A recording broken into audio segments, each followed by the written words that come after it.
ആലുവയിൽ വീടിനുള്ളിൽ 2 ദിവസം പഴക്കമുള്ള വയോധികയുടെ മൃതദേഹം കണ്ടെത്തി. തായിക്കാട്ടുകര സ്വദേശി ഓമനയുടെ മൃതദേഹമാണ് വീടിനുള്ളിൽ കണ്ടെത്തിയത്. മരണശേഷം എലി കടിച്ച നിലയിലായിരുന്നു മൃതദേഹം.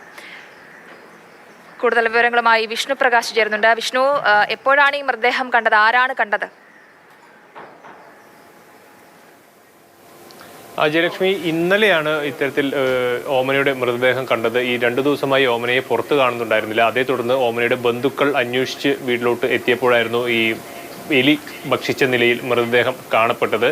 പിന്നീട് പോലീസിൽ അറിയിച്ച് ആ മൃതദേഹം ആശുപത്രിയിലേക്ക് പോസ്റ്റ്മോർട്ടം അടക്കമുള്ള നടപടികളിലോട്ട് മാറ്റിയിട്ടുണ്ട്. ഇതിൽ ഏതെങ്കിലും തരത്തിലുള്ള ദുരൂഹതയോ മറ്റോ ഉണ്ടോ എന്നുള്ളത് പോസ്റ്റ്മോർട്ടം റിപ്പോർട്ട് വന്നതിന് ശേഷം മാത്രമേ വെളിയാവുള്ളൂ. ഓമന കഴിഞ്ഞ കുറേ നാളുകളായി ഒറ്റയ്ക്ക് തന്നെയായിരുന്നു താമസം, മറ്റാരും ഉണ്ടായിരുന്നില്ല. അപ്പോൾ സ്വാഭാവികമായും ബന്ധുക്കൾ ഇവരെ കാണാതെ വന്നതോടെയാണ് ഇത്തരത്തിലൊരു അന്വേഷണവുമായി വന്നത്. ഈ ദുർഗന്ധം എല്ലാം പുറത്തു വന്നു. അത്തരത്തിലൊരു സംശയം തോന്നിയപ്പോഴാണ് ഈ തുറന്നുള്ള ഒരു പരിശോധനയ്ക്ക് ഈ ബന്ധുക്കൾ എത്തിയത്. അതേ തുടർന്നായിരുന്നു ഈ മൃതദേഹം കണ്ടെത്തിയത്. ഏതായാലും ഓമനയുടെ മൃതദേഹം ഇന്നലെ പോസ്റ്റ്മോർട്ടം നടപടികൾ പൂർത്തിയാക്കി സംസ്കാരം നടത്തുകയും ചെയ്തിട്ടുണ്ട്.